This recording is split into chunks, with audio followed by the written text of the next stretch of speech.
2 investigations from the case files of Lieutenant Joe Kenda.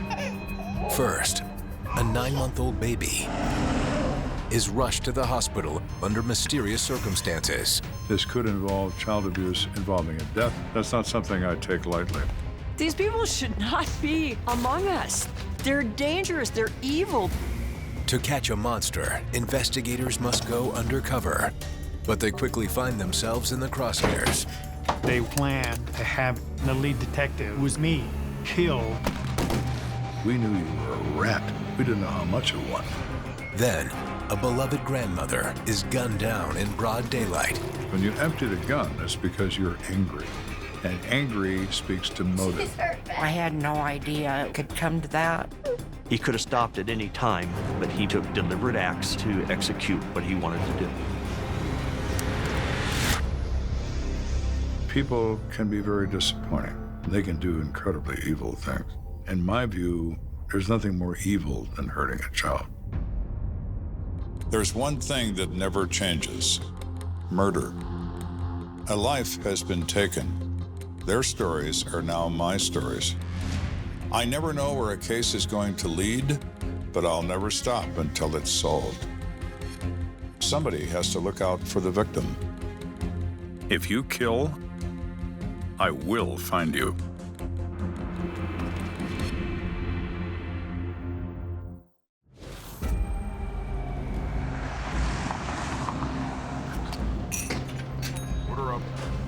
In a diner on the west side of Colorado Springs, a man enters with a mission. Richardson. Yeah. And he recognized the description of the man that he was supposed to meet. Coffee? Thank you. So you understand what you're supposed to do? Some people you want me to scare, right? It's not scare. You mean? This is all the information you need. You need to kill the mother first, and then I need you to go back and kill the baby. You understand? Yeah, I do.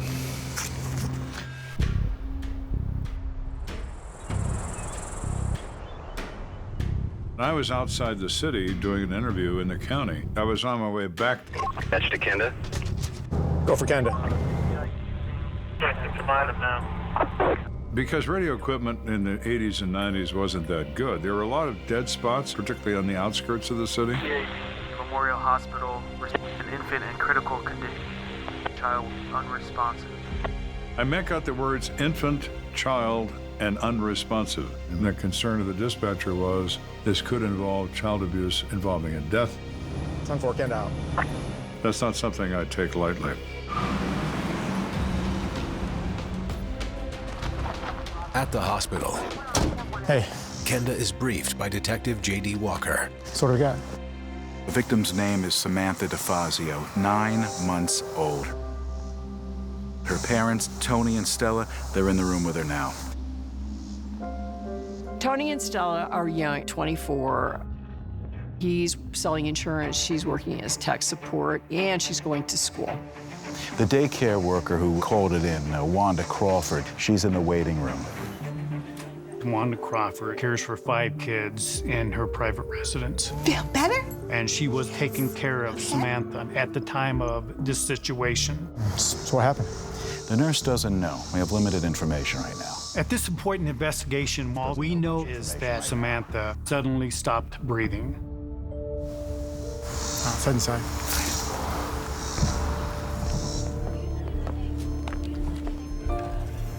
Outside the hospital room, Kenda and Walker get a closer look at a grim scene. In the hospital, Samantha looks like one of those dolls that you learn to do CPR on. She's covered with tubes, she's got lines going everywhere. It must have been heartbreaking for her parents.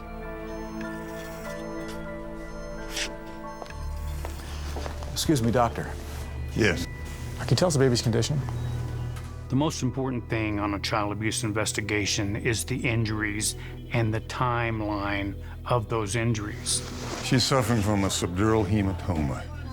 And so I learned from that doctor that Samantha is suffering from a brain bleed. The prognosis does not look good. but we're going to do everything we can. And the baby was injured at daycare? Not necessarily. It could have happened at home and worsened later. We have some more tests to run before we know for sure, and I'll try to keep you posted. Thank you. Let's go see what Crawford has to say. Wanda is the last person in contact with this baby that observes some sort of injury. Miss Crawford? So we want to speak to her to determine what may have happened. I'm Lieutenant Kenda. This is Detective Walker. Is she gonna be okay? Oh, I'm sorry to say it's not looking good. But the doctor's doing everything that they can.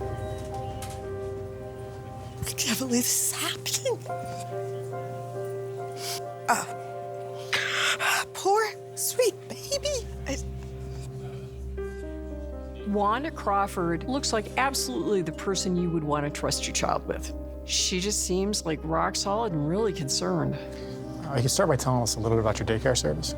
Well, I run it out of my home, but, you know, it's just me. I don't have any other employees. She reports that she is licensed by the state of Colorado, and she's been babysitting Samantha for 7 months.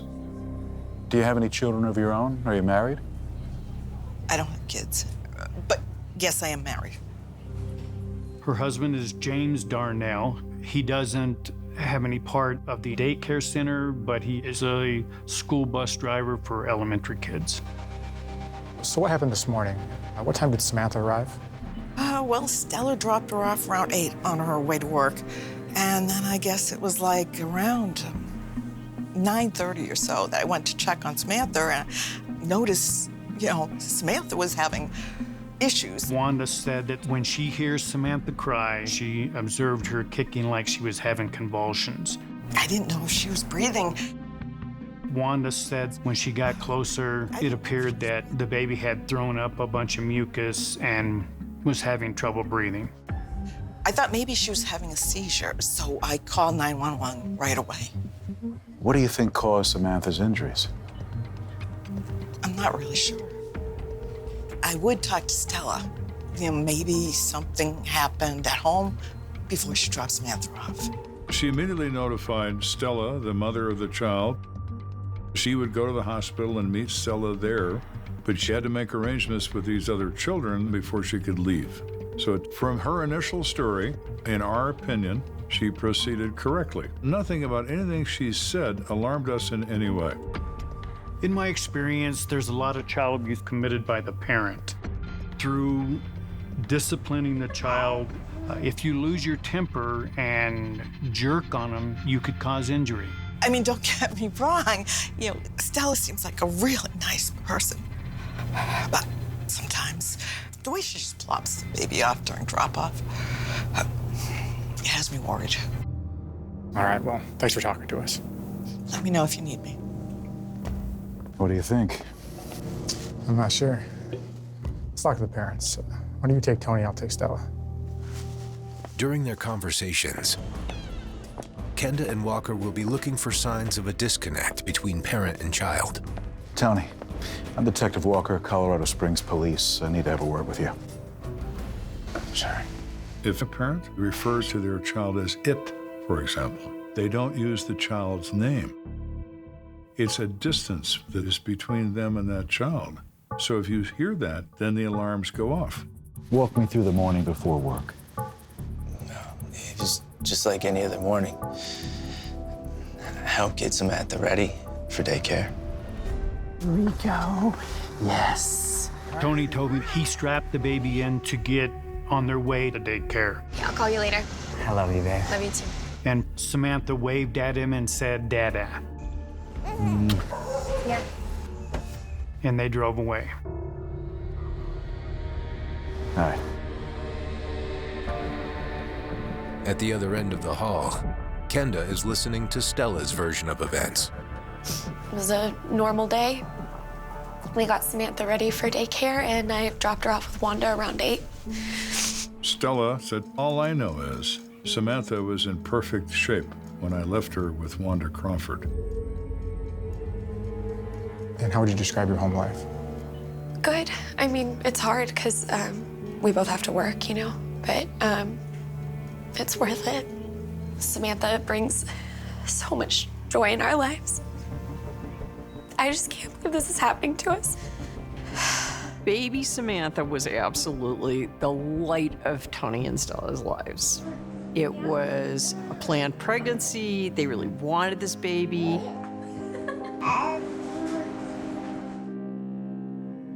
There's nothing you can do to even touch the amount of grief they have. They're told that she likely won't make it through the night, and a priest actually comes to pray for her and give her last rites. And it's all been so fast for them. You know, it was one day. This wasn't like something, you know, that had developed 3 weeks ago and just started to careen. It was like this morning, she was their baby who was waving goodbye to her dad and saying, Dada. I'm very sorry. Thank you. Paging Dr. Young. Dr. Young, emergency 3. So what do you think? What he told me made sense. Yeah, Stella too. To both Walker and I, they come across as quite truthful. What do you say we stop by Wanda's house, see if we can pick up some sort of lead there? Yeah, that might be our best shot. I'll meet you over there. All right. Wanda's home is a potential crime scene. It occurred in her house. So let's go see what it can tell us, if anything. Try again.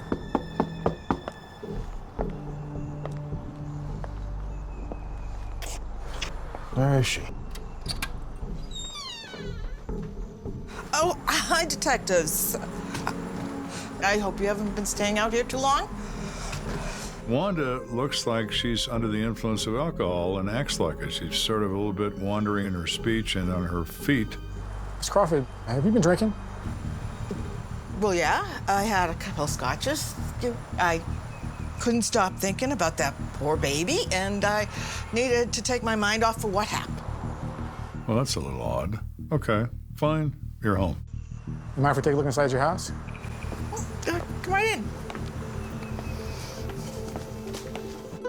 This is my husband, Jim. He just got home from work. This is where I take the kids, play. It's a little bit messy. Haven't had time to clean up, though. Nothing about this home indicates anything other than a normal type of residence you would see who is in the daycare providing business. Do you have a copy of your daycare license and the CPR certificate the state requires? You bet. Let me go get it. Do you mind turning that off for the time being? So what, you're gonna interrogate my wife? Wanda's husband, Jim, is not quite the nurturant, warm counterpart that you would expect to this woman. He doesn't talk a whole lot. I kind of felt that he had something that he was hiding. Okay, here you go. One signed daycare license and one signed CPR certification. Can I hold on to these for now? Sure, honey. Whatever you need. Where was the baby when you found her? Oh, right over there next to the chair. That's where she threw up. So I go over to where Samantha was laying and started feeling the carpet. It's totally dry. That's because I caught most of the vomit in a washcloth when she threw up. So then I asked her where the cloth was, and she said, I've already washed it and put it away. I felt she was covering her tracks. Wanda, we need you to be totally straight with us. Is there something you're not telling us? And then she says something out of the blue that's completely different from what she said earlier in the day. I already told you everything. I came in to check on Samantha. She was standing there drinking her bottle. She fell back and hit her head. Is that so? Really? She's changed her story completely to something that's a physical impossibility. A 9-month-old baby standing up and drinking at the same time, keeping its balance? Please, not possible. Not at age 9 months. So you actually saw this happen? Huh? Wanda, you're being a little careless with the truth.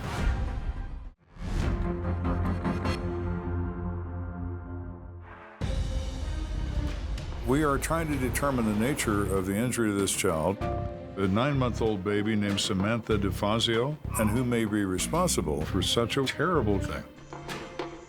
And we're beginning to be very concerned about the daycare provider, Wanda Crawford. All right, Wanda, we're looking into a few things. We'll be in touch. Okay, I'll be here. She's full of crap. Let's get hold of that 911 call. Sounds good. The 911 Emergency Contact Center maintains recordings of all calls.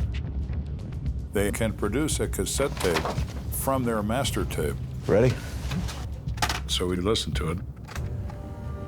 I run a daycare over here on Rushmore Drive, and one of the babies doesn't appear to be breathing. Can you perform CPR on the baby? No, I don't know CPR. Wait, what? We have her CPR certification that she had in her home. But yet, if she doesn't know anything about CPR, then how does she have a certification? She's either grossly incompetent or she's lying. Yeah, something's not right. I'll see what I can find. Sounds good.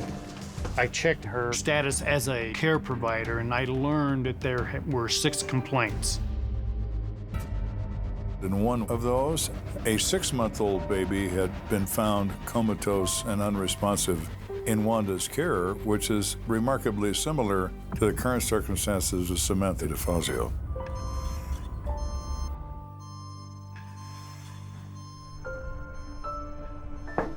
Lieutenant, can't say I'm not surprised. We submitted our certification that she had for CPR to CBI, Colorado Bureau of Investigation State Laboratory, as a unit referred to as the Question Documents Unit. And they examine things to determine forgeries, signature verifications, and so on. They conducted an examination of the certification. Wow. They determined it was a forgery. Unbelievable. The woman's a complete fraud. It is not hard to get a CPR certification, and it never has been. She easily could have gotten that. Plus, if she had any sense of responsibility, she would have done that. Instead, she forged it. So it means to me that A, she really didn't care about these kids because she didn't have the knowledge, basic knowledge, required by the state to be caring for them. She was not above forgery. And that leads us to the whole, why was she in this business to begin with? Yeah, I wouldn't want my kids anywhere near her. All right, thank you. Daycare is really hard to find, and the younger a child is, it's harder and more expensive. So you're gonna pick up Sam from daycare today, right? Yeah, unless I work overtime, and then can you get her? Yeah, no problem. You've got 2 parents, they actually did their homework. They went to the registry and saw who was licensed. Yeah. Back then, that's about all you had to go on. To make this a chargeable, winnable case, we need medical evidence to say what exactly happened to this child and when did it happen.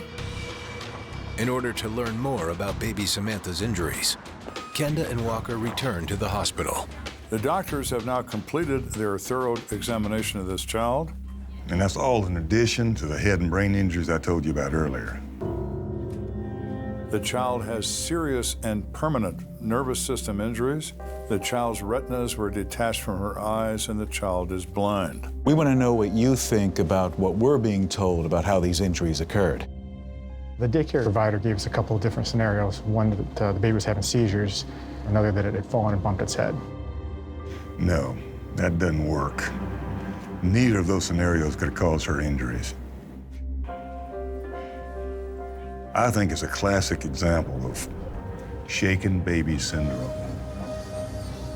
Shaken baby syndrome is a medical diagnosis of picking up a small child and violently shaking them, causing their head to snap back and forth. The #1 reason for shaken baby syndrome is the crying. Babies can cry relentlessly. It can all be very trying, and it starts to make you crazy. It doesn't take that much shaking to kill a baby. It's almost immediate. Do you know what time this occurred? Probably just before the medical personnel arrived, maybe 15 minutes. The child had been in Wanda Crawford's home, by Wanda's own admission, alone with the child for 90 minutes when she called for medical assistance. Lieutenant Kenda to dispatch. So now, there's only one suspect, and it's Wanda Crawford. While Kenda and Walker head back to the station, Patrol picks up Wanda to give her one last chance to come clean. You're crazy, okay? I don't know what you're talking about. I didn't hurt that child. Wanda, we have evidence that shows... I don't care about your damn evidence. You're both a bunch of damn fools. Wanda has moved from being Grandma Wanda into a shrieking woman, denying everything and calling us everything but human beings. Wanda, I'm placing you under arrest. Please stand up. Oh, you son of a bitch! I hope you both rot in hell. Get up. Oh. But even without a confession, Hands behind the back. Kenda has a pretty good idea on what happened to baby Samantha. Stella DeFazio arrives as usual, Hi, Miss Wanda. provides the baby to Wanda Crawford. You're all ready. See you later. Bye. Everything's pretty normal. Uh-oh, that sounds like Samantha. Let's go see what's wrong, okay? She heard Samantha crying in her crib upstairs, Samantha, what's wrong, huh? as babies do, but 90 minutes worth. Hold still. Wanda Crawford had a bad temper.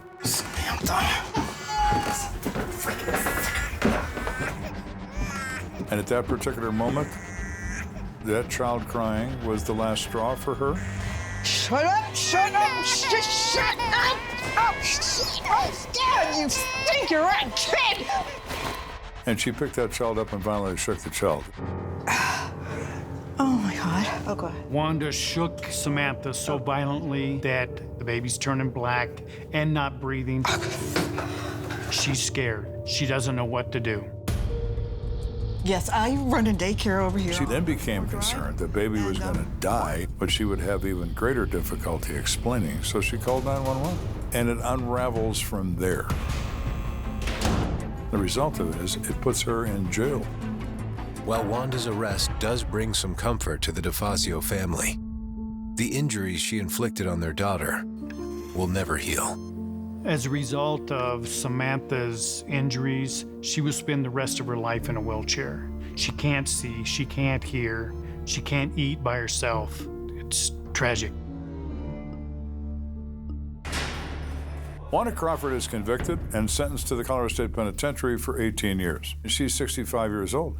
It is likely she will not survive her sentence. But unfortunately, Wanda's story is far from over. Faced with the prospect of a life behind bars, she desperately searches for a way out. Hey, Jenny. I hear you're getting out of here in a few weeks. You thought any more about what I asked you? What happens with Wanda Crawford is from the day she is sentenced, she starts developing her escape. I'll get you the money once it's done. Make it look like a suicide. And that escape is to put a hit on Stella DeFazio and Samantha DeFazio. Do you know, Wanda, I always knew you were evil. I didn't know that you were that evil.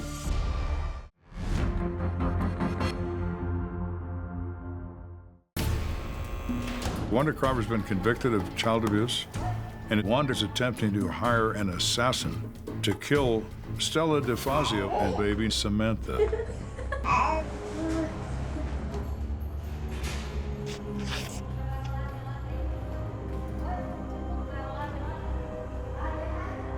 Yeah, Wanda approached another inmate named Jenny Larkin about doing the killing for her. We get a call from the Department of Corrections. We get a lot of jailhouse snitches that want to supply information to lighten their sentence. Detectives meet with a prison informant to learn the details of Wanda's scheme. Please have a seat. I'm Lieutenant Kenda, this is Detective Walker. Thank you for coming to talk to us. You know, I was impressed with this inmate.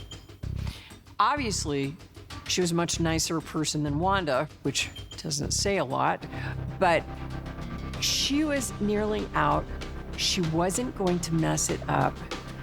She, I think, might have been a little bit afraid of Wanda, and yet this did not prevent her from going to someone in authority and reporting this plot. And I thought, you know, I hope this kid went on to have a good life, because she apparently made a bad decision in her past, but boy, she made a good one there. Can you tell us exactly what Wanda told you? She's been looking for a way to get out of prison for a while now. She said when her husband Jim came to visit that they figured out how to do it. Wanda wants to make it look like a suicide Now she wants to with a suicide note stating that Stella's the one that injured her baby, not Wanda. Once everyone reads the note saying I didn't do it, they have no other option but to exonerate me. It's crazy. Look, there's $5,000 in it for you. My husband will give you all the information once you get out. So Jim Darnell is involved in this plan too. But to build a case against him, we're going to have to show he has active involvement. Would you be willing to help us just a little bit more? Like how? We wired the inmate and had her ask Wanda how to commit the murder.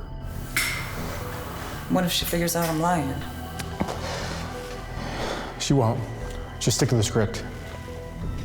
She's told to tell Wanda that she's unwilling to do it herself because she's never done that sort of thing, but she has this cousin. He said he'd do it if the money was right. My husband Jim and I only got $5,000. Will that be enough? I don't know, probably. I'll have to check with him though. All right, here's what we're gonna need him to do, okay? Wanda came up with this plan, how she wanted it done. First, you gotta make sure that when he shoots her, he shoots from the right angle, because she's right-handed. She tells how she wants the gun cocked to make it a shot in the right tempo, to make it look like a suicide. And then you gotta make the suicide note sound real convincing. She wants Stella DeFazio to write a suicide note saying, I hurt my baby and I made Mrs. Crawford take the blame. May God forgive me. Oh yeah, and one other thing. Tell your cousin he's gotta kill Stella's baby. What? The baby? The kid's gonna suffer with these injuries her whole life, all right? It's the only humane thing to do. Wanda, we knew you were a rat. We didn't know how much of one. Now we do. Tell your cousin if he has any questions, talk to my husband Jim, okay? These people should not be among us. They're dangerous, they're evil, they're without remorse. It just makes you want to go to the bathroom and vomit. At this point in the investigation, we had enough on Wanda Crawford to charge her with the solicitation of murder charge. What we didn't have was the husband, James Darnell. In order to nab James Darnell, Colorado Bureau of Investigations agent Lou Thompson is assigned to go undercover as Jenny's cousin. You got a bus word picked out yet? Not yet. Let's go with the word smoothie. All right, on smoothie, we'll move in. Now, does an undercover agent have to be an actor? Not really. You don't have to say much. You're supposed to be a stone killer. No one expects you to be talkative. What we're looking for is for Jim to tell our undercover officer, Richardson? Yeah. what he wants him to do. But we don't know if Jim Darnell is armed or what he's gonna do if this thing goes sour. So you understand what you're supposed to do? Some people you want me to scare, right? No, it's not scare. You mean? Yeah, that's right. Jim confirms it. I want the baby dead. I want the mother dead. I want them all dead. Because I don't want to be alone. I want my wife out of prison. And there's one more thing I need you to do. Jim hands instructions on what he wants the suicide note to say. Have Stella write this out just like it is before you do the job. You understand? Yeah, I do. And now we have sufficient evidence to convict everybody involved. We're ready. Let's arrest him. Waitress, can I get a smoothie over here? Your hands! Bruce! Bruce! Keep your hands up! Get up now! Get up! Yes. Courage. You're under arrest. You slimy bastard. All right, let's go. Let's go. And the darling husband, Jim, is handcuffed. Taken to the county jail on this charge of solicitation to commit murder. And what do you know? Jim is almost as smart as his wife, and he speaks to an inmate.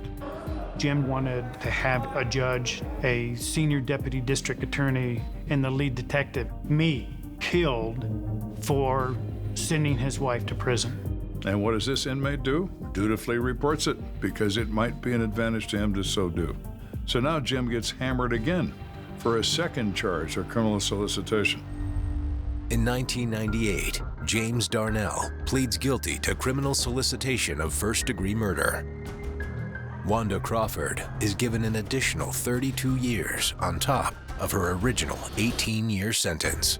Happily, Wanda Crawford never got out of prison to hurt anybody again. She died in prison at the age of 87, and so, sorry, vengeance is mine on this one. She lived a good damn long life behind bars, and well, she should have. The real tragedy of this case is Samantha DeFazio. She missed out on so much in life because of one cruel person. She died before her 19th birthday. The story is completely a parent's worst nightmare. But today, happily, if you have a child entering daycare, you can find out more about the provider. And it may take a little bit of digging, but it's definitely worth your time to look into. You realize that you truly understand the phrase, I would die for this person, this little bitty blobby person, in a heartbeat.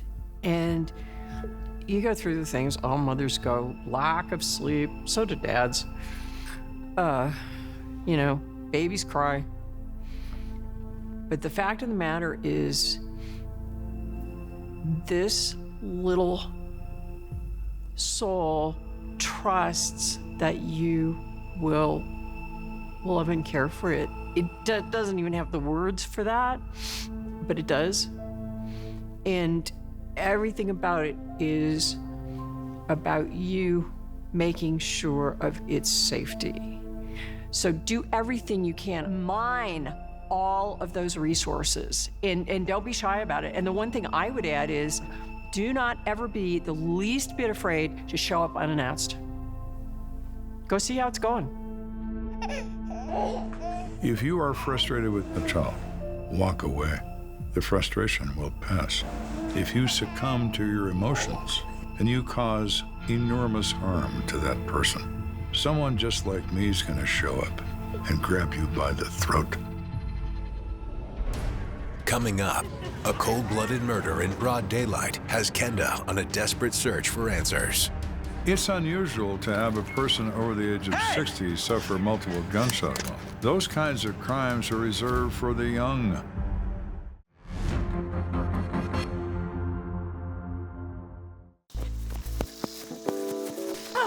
I'm gonna get you for that one. A 12-year-old boy and a 12-year-old girl were playing in the backyard of an apartment complex. Whoa! It was hot, it was summer, and they were just having a really good time. Is that firecrackers? Let's go check it out. They come around the corner, and what they wind up seeing is a woman covered in blood, slumped face up against the front of the building.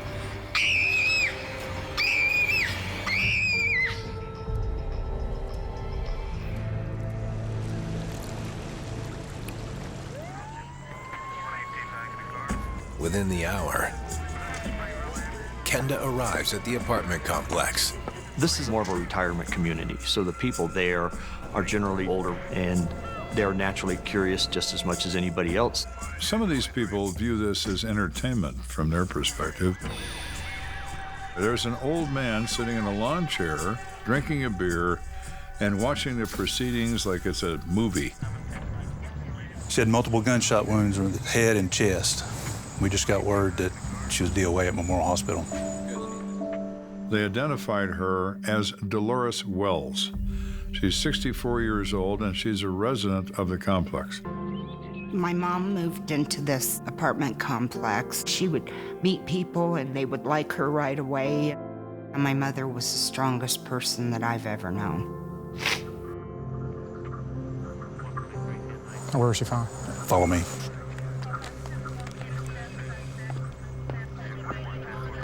Looking at the crime scene, there's blood where the victim had slumped against the wall.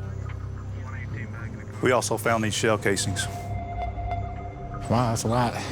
Near the blood, there are 7 expended casings.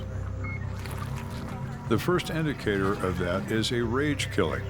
Dolores probably knows the person responsible for her demise. When you empty the gun, it's because you're angry. And angry speaks to motive. I need to see her. I need to see her. You can't come through there. You can't go through It's okay. Let her through. I got her. A 10-year-old girl shows up on the scene. She's visibly upset, more so than just somebody being shot and killed. Something's personal here. What's your name? Jill. Okay, Jill, what's going on? She says that she was playing next door in another friend's apartment when she heard loud pops. And she looked outside and she saw a crowd gathering, and then she saw an ambulance arrive. I saw them putting the person on the stretcher, and then I saw it was my grandmom. I didn't know what to do, so I just waited for the police to come. I'm very sorry you had to see that. Is she okay? Well, she's in the hospital right now. We're not sure yet. We're in a situation where this is not the time to tell her that her grandmother has died. We need emotional support for her, and it's not here. Is your mother here? No, she's back in Washington. I was here visiting my grandmom for my birthday. Do you have any other family that lives nearby? Yes, my Aunt Mary. Do you know her phone number? I think so. So I had one of my officers notify the aunt by telephone and advise her to meet this child at police headquarters. Okay, Jill, this officer's going to take care of you till your aunt gets here. Thanks for being so brave. As I watched the child being escorted out to a police car, I noticed that the old man I first saw when I got there is still in his lawn chair, still drinking a beer, and he nods his acknowledgement to me. And I thought that was a little odd. Let that thought pass and go back to what I'm doing. Less than an hour later, Mary Labb, Jill's aunt, arrives at headquarters. Baby, I'm so sorry. You must be so scared. After they told me what happened, I just totally lost it. Aunt Mary, Grandma's hurt. She's hurt bad. I can imagine that was quite a shock for her to be with my mom that morning and then to have something like that happen to her. Ma'am, I know you were given information over the phone, and I apologize the way it was handled. Can I speak to you just for a minute before you go home? Okay, you wait right here and then we'll go home. She's able to tell us a little bit of the background of our victim. She says that her victim has lived in this apartment complex for a while and seemed to be loved by everybody. She really loved her family, especially her grandkids. She just got her citizenship at age 65. Mom was born in Trieste, Italy. She was in her 30s when she came to this country and was very determined in pretty much everything that she did. Let's get you a job.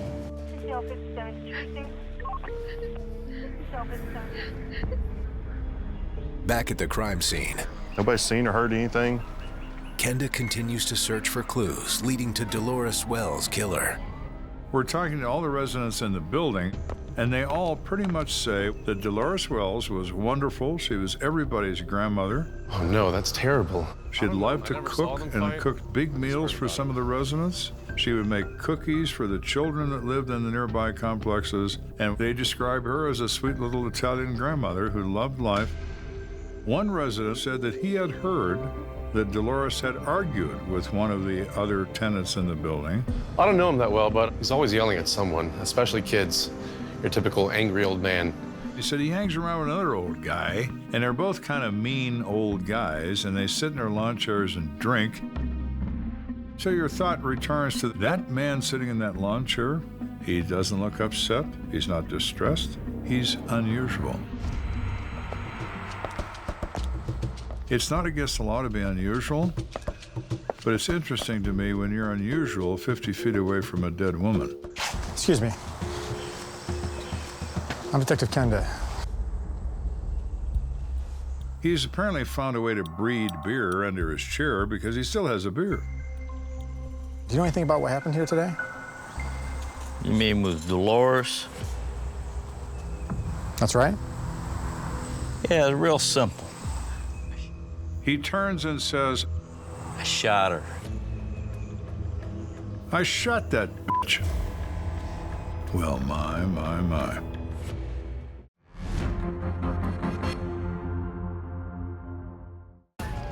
We're investigating the death of 64-year-old Dolores Wells, a beloved Italian grandmother shot to death in front of her apartment complex.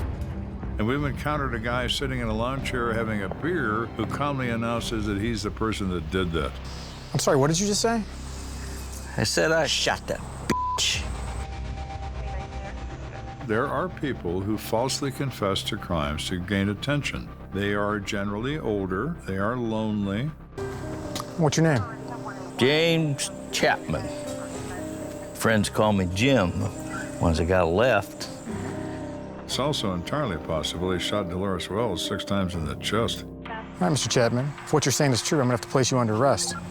Stand up, put your hands behind your back. The fact that he's an old man is meaningless. Policy dictates felony arrest requires handcuffs. For now, we own him. Go ahead and put in a request for a search warrant for his apartment. Okay, I'm on it. I'm gonna head back inside. There's someone I want to talk to. To learn more about Jim Chapman, Kenda sits down with Jim's best friend, Case Oman. Does Jim have any mental issues? No, he's just mad at the world. We often hear a cliche about angry old white men. And the fact is that most angry old white men were angry young white men. And then as time went on, they just got a little bit worse at hiding their anger. Mr. Oman explains that Jim's had 4 wives. He has 2 or 3 kids he doesn't really know, and a couple of grandkids. They're all back in Louisiana, and they don't like him. And he's very happy with that. So how does he know Dolores Wells? Funny thing, they used to be close.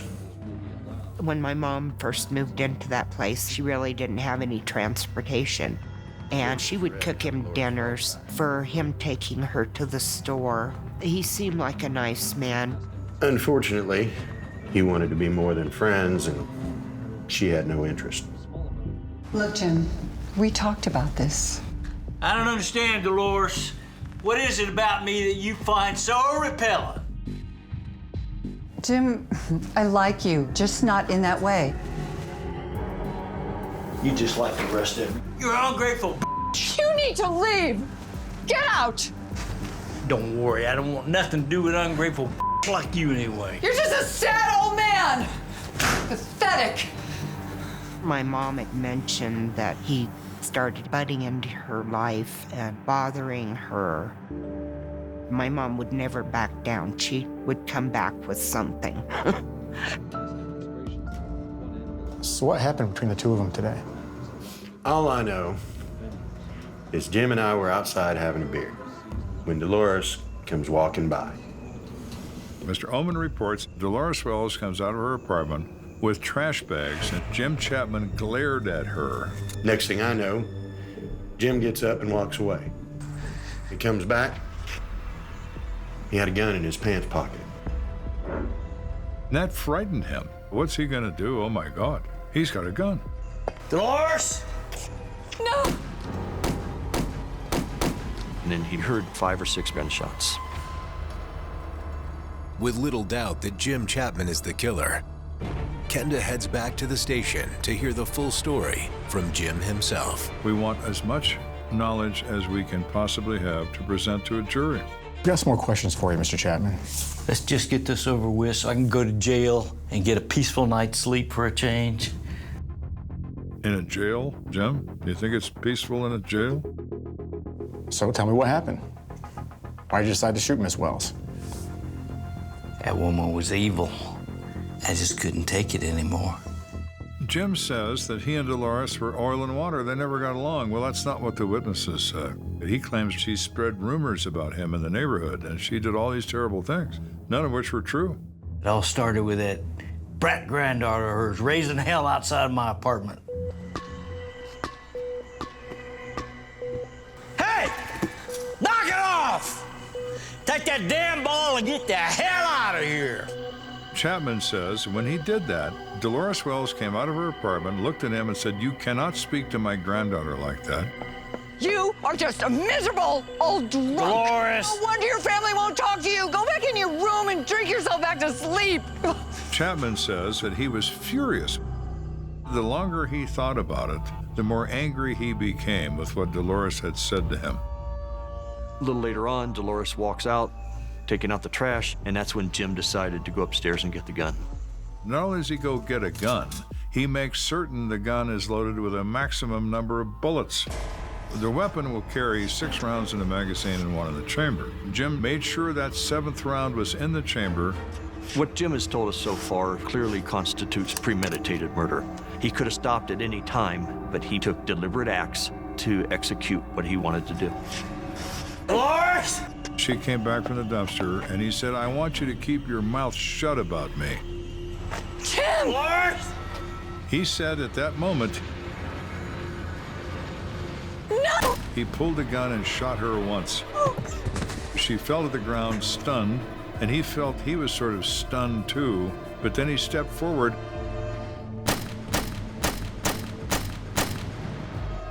and pumped the rest of the bullets into her body. I remember my mom telling me they had had words in passing, but I had no idea it would come to that.